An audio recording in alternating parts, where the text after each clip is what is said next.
السلام علیکم ورحمۃ اللہ وبرکاتہ۔ حدیث ثقلین کیا ہے، ثقلین کسے کہتے ہیں، اور اس حدیث کو سمجھنا کیوں ضروری ہے؟ صحیح مسلم،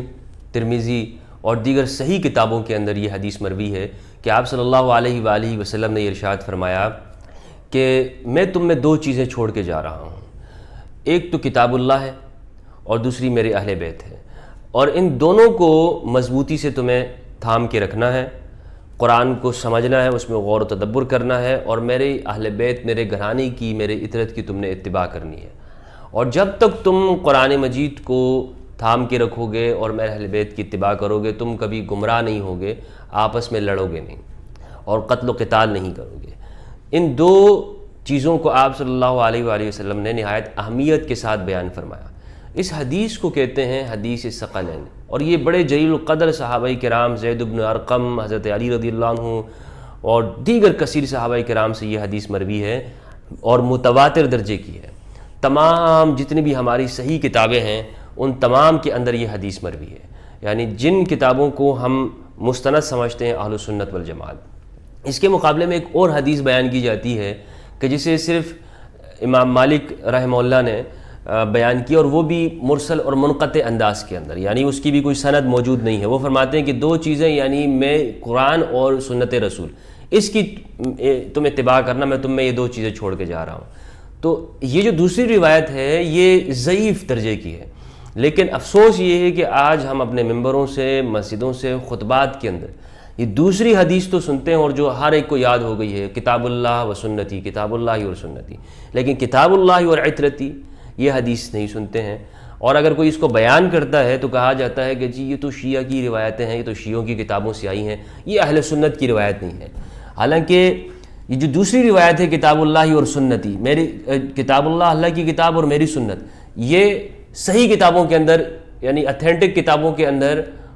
مشہور درجے میں نہیں ہے، بالکل اس کی سند بھی موجود نہیں ہے، اور پھر بھی اس کو بیان کرنے کے در پہ رہتے ہیں۔ اور جو صحیح حدیث ہے، جو کتاب اللہ و عترتی ہے، حدیث ثقلین، اسے اس امت نے بالکل اتفاق کر لیا۔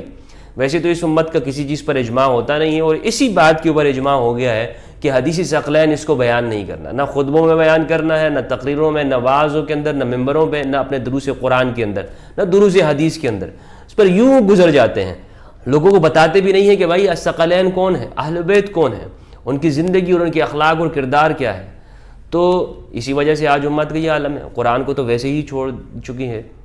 اور اہل بیت کو قتل کرتی ہے، اور اہل بیت کے جو ساتھ دیتے ہیں یا ان کا نام لیتے ہیں، ان کی فضیلتیں بیان کرتے ہیں، ان کے اوپر تشیع کا اور شیعہ ہونے کا، رافضی ہونے کا الزام لگاتے ہیں۔